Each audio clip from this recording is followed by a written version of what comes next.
Ever since you can remember, you felt something in your chest telling you to move, to love, to speak, to try.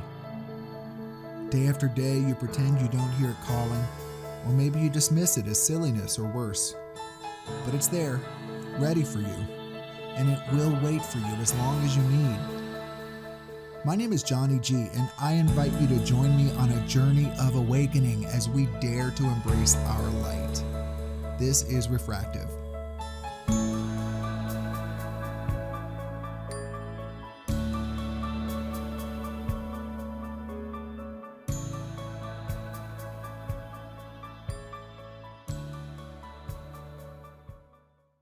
Hello, everyone, and welcome to another episode of Refractive Podcast. I'm your host, Johnny G. Before we kick off the episode today, I want to say thank you to so many of you out there because in the recent weeks and months, I've started to chart in some new countries. And so I want to say hello to some listeners that are from India and Russia and Costa Rica and Australia and South Africa. I've reached the top 25 in the spirituality category for all of those countries. And I just want to welcome you and just appreciate your time. And with that, let's move on to the episode today. You know, Becca Ribbing is my guest, and she's the author of the Clarity Journal. She's been a coach for over a decade, and she's on a personal mission to help people break out of the cycles of uncertainty and the cycles of struggle that hold them back. And you guys all know that this is what we talk about on this show. Becca gently helps her readers get unstuck and start moving forward. She empowers them to embrace their strengths and let go of the negative self-talk that gets in the way. This helps them start moving with some real momentum in life. So with that, Becca, welcome. I'm so happy to have you with us on Refractive. Thank you so much for having me. I've been looking forward to this one. Same here. And you know, I was thinking about our topic. You know, we're gonna talk a little bit about is your job or is your career actually working for you? And you know, it doesn't start out that way. I remember when I first started my career, my first ever career, I was super excited about it, even though it's a job that I never wanted. I never saw for myself, but I was excited to get out there and start putting down some roots and building a career. And it's graduation time right now. It's late May, and I have a nephew. He just graduated with a full scholarship to a four-year university. I'm like, wow, like that's such a huge accomplishment. And I realized this kid, hey Connor, if you're listening, how you doing, buddy? This kid has to make a decision now about what he wants to do for the rest of his life. He needs to declare a major and start laying down tracks for a career. And it's like, how is that fair? Like, how is that reasonable? I mean, I don't know. What are your thoughts on that? Because it feels like so many of us get trapped in a career that doesn't feel authentic, but it's because it's what we've done, it's what we knew, it's what we did, and it's where we are today. I think that sometimes we still get a little stuck in the 1950s. Like if you think about like how much has changed in careers, we we all know we're going to change careers. No one who is 18 right now is going into it like I'm going to have the same job from the time I'm 22 to the time I'm 65 and then I'm going to retire. And it's so funny because one of my formative memories was sitting in the car with my grandfather. He had picked me up from a friend's house. It was summer. I was visiting him in Chicago, and I don't know whether you've ever spent summers in Chicago. You think of Chicago as being really cold, but summers are hot and muggy. And I am pretty sure he was also quite cheap. So I'm pretty sure there was no air conditioning in this car. I just remember it being like oppressively hot and humid. And I'm in the car and like bubbly, like 10, 11, 12-year-old, like, hey, how was your day? And he was like, ugh, like he started kind of complaining about work, which was not normally his MO. He was usually a pretty upbeat person. And I was like, well, if you hate it so much, why don't you get another job? And he was like, kid, that's not how it works. I've been doing this job since I was like in my 20s and I've moved up the ladder and I'm going to be here for another, like, I don't know, 7 years, and then I'm going to retire. And I think that that paradigm, pretty much anyone listening to this has totally decided that wasn't going to work for them, as I did when I was 11 and talking to them. However, when we talk about life purpose, I feel like it also stresses people out. We go back into that 1950s mentality of I need to pick something I'm going to do for the rest of my life. And it's really hard when you're talking about college though, because what you choose is really like it's informative, it's transformative. If you pick something, I mean, I don't know, you pick ceramic arts and then you decide that you want to go be a writer, there might not be that much overlap. But on the other hand, I think that we need to be gentle with ourselves, especially like our 18-year-old selves. um it's okay to pick something that you really like right now, and you're going to end up refining it. Everyone is refining it. You may end up, if you are listening to this as a recent graduate, everyone's always refining it. If you look at the grown-ups in your life, if you look at even 50, 60-year-olds, I get people who contact me in their late 50s. I need a change.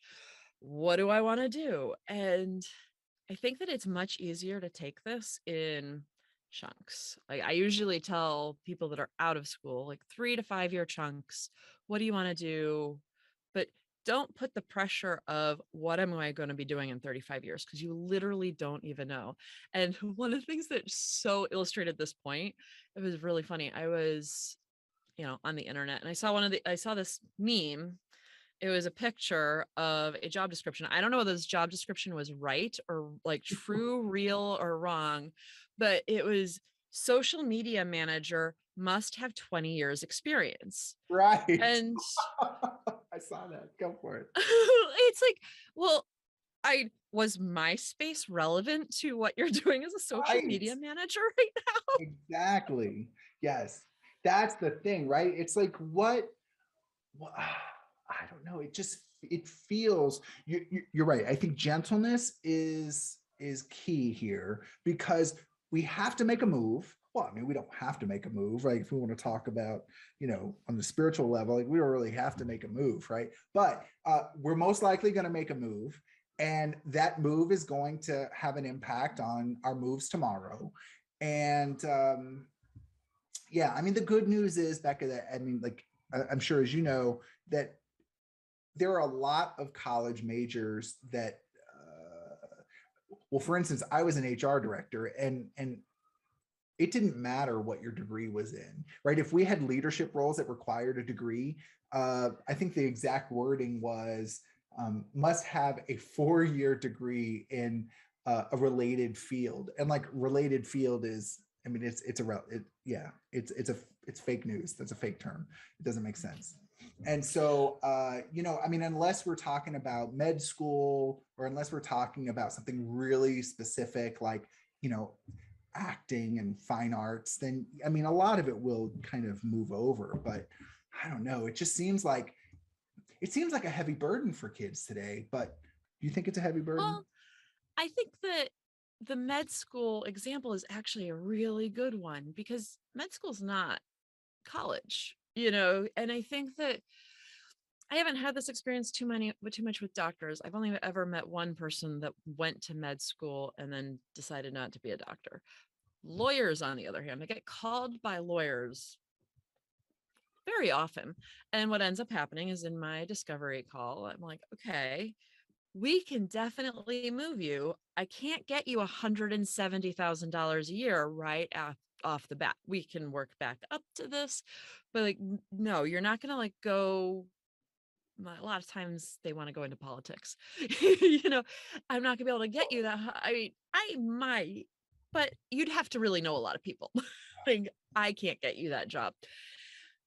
And, but the people that I know that are actually happy as lawyers, all of them were in the legal field before they went to law school. And so I think that doctor, lawyer, all of these things, you actually can gain life experience in that field before you go and spend $200,000, $400,000 on a degree.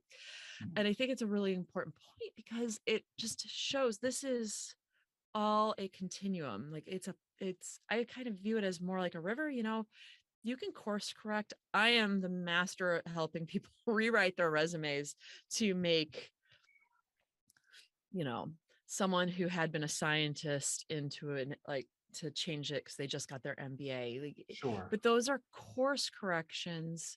And it doesn't mean that it was a failure. You decided to do the first thing because you were interested in it. And Yeah. all of this is informing who you are. However, if you're going to make a big decision like go to law school, go get a master's degree, go get a PhD, that's the point at which I'm like, you really need to make sure you're doing your due diligence Yeah. because life experience is so important for all of these decisions. And I think that sometimes we dismiss the fact that our own inner voice can't necessarily filter through the information that it's being Yes. given Yes. without that life experience. Yes. Like what you end up doing is taking other people's voices and trying to decide, but you're deciding based off other people's voices, not your experience. Yes, 100%. Like I'm just bursting at the seams with enthusiasm over what you're saying. This is exactly the case for me, right? This is it's that um and I'm talking to you adults. I'm not just talking to, high school students right now. It's that how many of us have built a life around what our society structures have said is desirable. And when I'm young and I don't have that strong independent inner voice guiding me, then yeah, I say, okay, well, yeah, well, it works for all these people, so it looks like it's a safe bet. I guess I'm going to go do that. And I wake up, and this is why we have midlife crisis, right? Because like we wake up and we're like, the only thing I've ever done is XYZ, and I feel like I'm dead inside, and my kid is 12 and is expensive, and I can't just quit and lose 35, $40,000 a year to go start a new career from, mid-level. I can't do that. There are people depending on me. It's not fair to them to have to adjust their entire lifestyle so that I can go get my kicks in a career that I prefer. And so I'm just going to keep going, grit my teeth, and go through it. And that's an unfortunate way to live. And it's a Well, realistic way to live. but it's toxic. I mean, it Yes. is literally toxic to your body. I do have this happen quite often where I will get someone who's, in their 50s and really they didn't feel like they had permission to do it until their kids left the house. Yes. But Yes. that's not a good example to the kids. No. I mean, and as long as you're still being able to feed them, like literally your job is to keep them alive, keep them happy, healthy. The latest like Nintendo system isn't what's going to keep them No. happy and healthy. No. And the same thing about you don't need to pay for their college, right? There's this mythology that we're like, okay, well, I gotta be able to send my kids to college. Well, hell, nobody sent me to college, right? Like, I mean, I paid for my own college. And if I, looking through 2020 hindsight, had to say, would I have preferred to have parents who work like crazy and depleted all their inner resources in a job so that they could pay for my school and then came home and were miserable at home? Or would I prefer to have parents who were maybe fulfilled by their life and couldn't offer me all of that? Yeah, maybe if I was a kid, I'd be like, no, mom, you got to pay for my college. But like me now, looking back at 41 years old, I'm like, I would prefer the other. I would prefer my Right. parents to like work a, a, a basic job that made them feel good rather than a Mhm. high paying job that secured me some comforts. Right. Well, and college is also, I mean, I think we do get very hung up on perceptions. Like if you get in, like definitely go to the school that you get that's like the highest level school. Don't even think about the money. And then it's like, well, no, that's not necessarily what's going to make you happy. That's not even necessarily what's going to make the kid happy for the next 4 years. I think that we really, I mean, I'm gonna put a tinfoil hat on it for a second, but I feel like it's a little bit of a conspiracy of like, we live in such a consumeristic culture and we've made college a consumer item. Yes. And really, all that kid needs is to have good friends and really interesting teachers. There are really interesting teachers everywhere.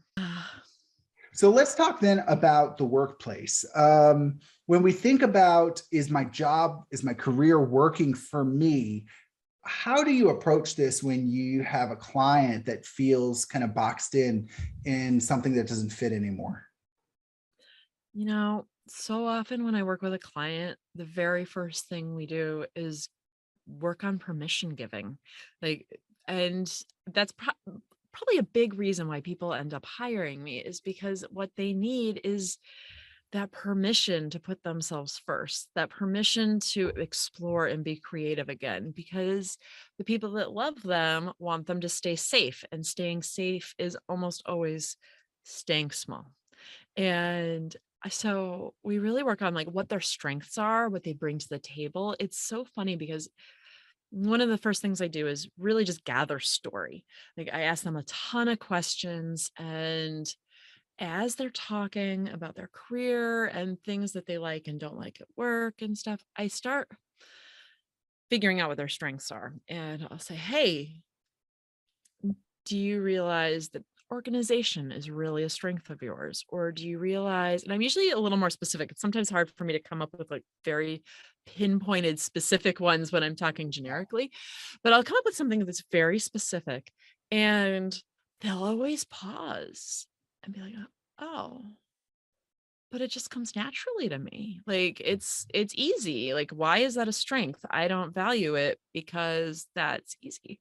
Well, then you start talking and it's like obviously obvious for most of them that it's annoyed them that not everyone else does it. It's like, well, it's a strength of yours. It's not a strength of everyone else's.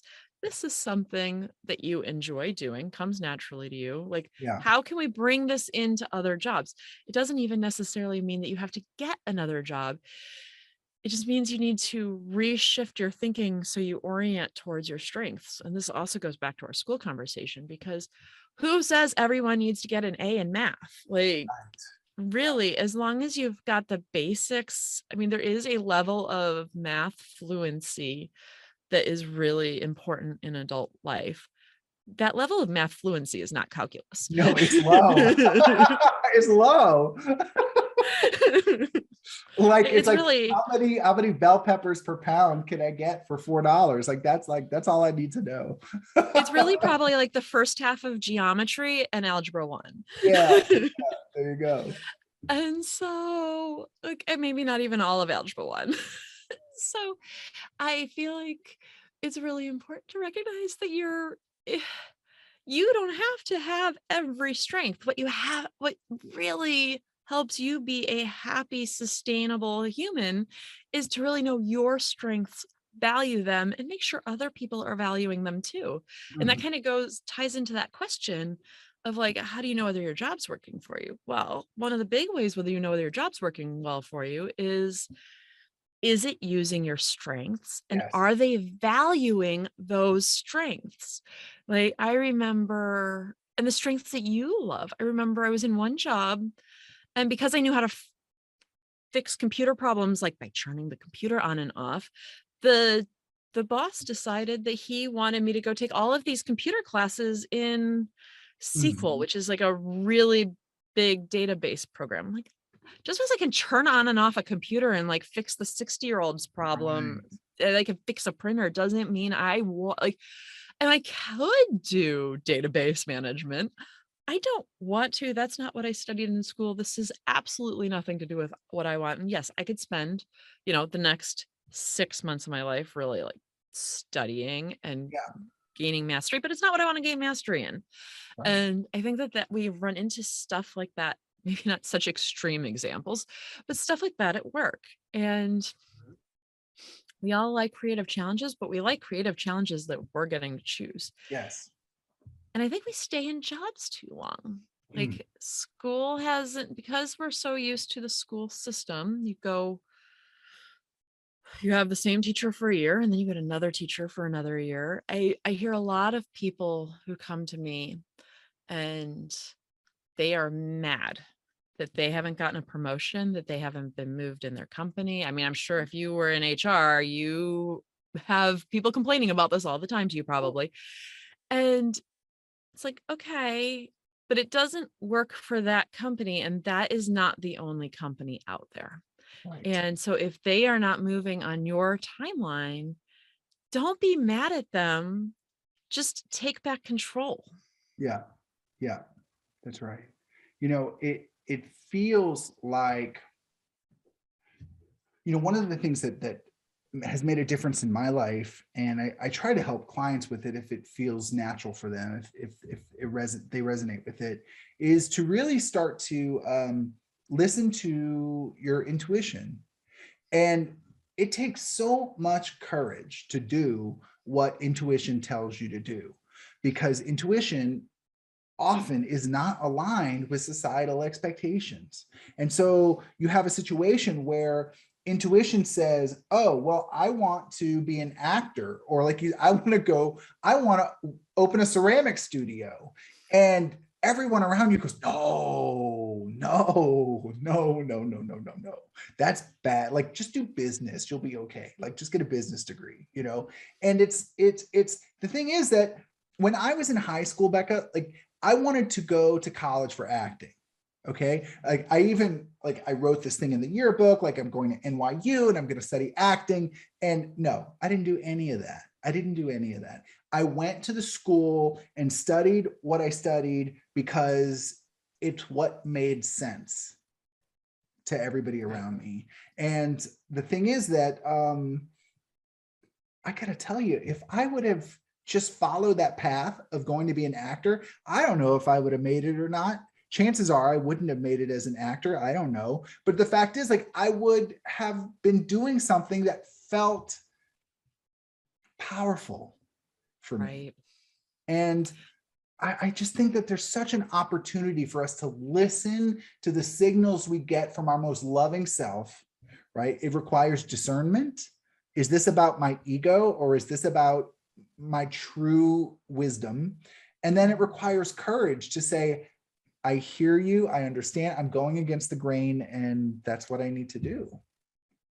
Well, and I think acting's a really good example because sure, maybe you wouldn't have become, the next, I don't even know. I'm really bad at names.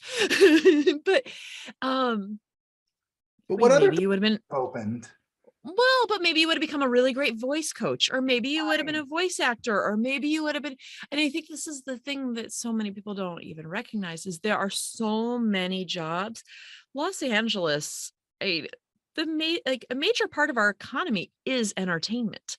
Mhm. I mean, that is one of our biggest exports. I majored in foreign economic policy. So and I think that I think like the average adult, like I get so many people telling me, oh, my kid wants to be a video game designer, but that's super competitive. I'm like, that's not that competitive. I mean, it is competitive. They're gonna have to really work, but it's not like so competitive that people Right, don't succeed in it. Like, right. do you know how many video games we produce in this country? Yeah. Like, or in a lot of countries. I mean, it's not just us. And I feel like so when I was in Seattle, I used to run a resume writing meetup group because I love helping people that aren't getting a job. Just there, a lot of times people aren't getting the job just because they are not describing themselves well and Mhm. they aren't resonating with the people that they need to resonate with. So, it was my kind of volunteer thing. Twice a month, I would go and just help anyone who showed up at a Starbucks write their resumes. Yeah. And it was also really awesome because I got to know a lot of different industries more in depth. Mhm. And so there's this musician that comes and he was a musician, starving musician. Like he did the going on, going out late at night and doing sets. But he also, his daytime job was like sound branding. I was like, what's a sound brander? Right. Mhm. Well, a sound brander is someone and goes in and say Starbucks is a great example, like they've got a huge Spotify list, they've got like commercials, they've got all these someone needs to go in and make sure all of the soundscapes that they have all sound like Starbucks. Yeah. And I was like, I didn't even know that was a job. I'm a career coach. I did not know this was a job. Well, a lot of the things that like a lot of different of the like kind of more creative paths have those jobs. Yes. And maybe you'd be happier doing that. You're still loving music. And that gets a little dicey because I'm not sure whether you're going to really want to be a sound brander for some Right. boring company. But it's a good example. But it's a good example that, if you follow, how many more episodes am I going to mention this in? But from The Alchemist by Paulo Coelho, my favorite line of Mhm. the book is when you pursue your personal legend, the entire universe conspires in your favor. And that's a great example that, okay, you love music, go do music, and doors will open for you. You'll be fine. Like, you'll be okay. You may not have the life that looks like your Uncle Tom, or your Aunt Jill or whatever. You may not look like that, right? You may not have the big McMansion out in the suburbs. That might not be your path, but you might be doing what sets your soul on fire, and that's Right. worth a lot. Well, but it's only worth a lot if you can also let go of the fear everyone else is stewing up around you.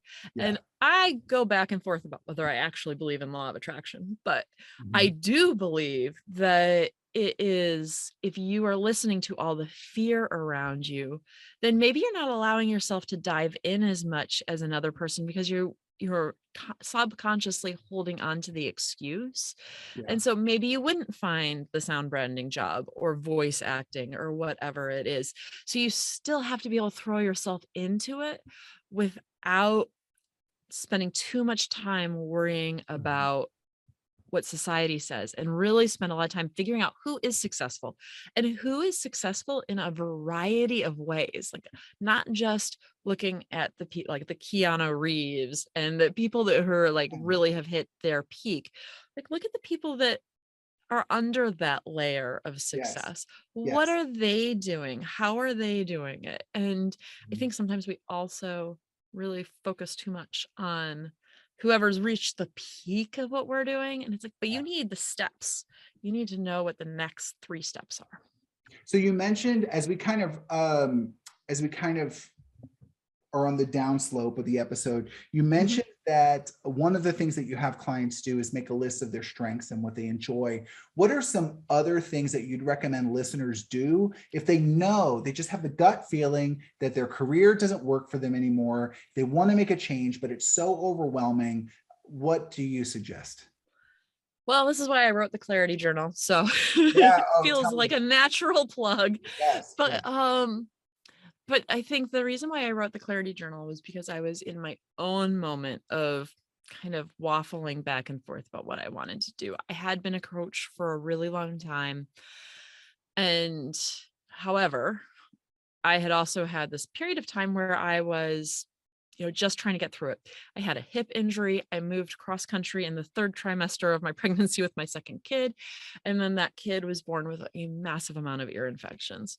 And as happens to a lot of us, when life starts getting in the way and you're really just trying to survive, you gradually let go of all the things that bring you joy and like the things that kind of bring nuance and meaning.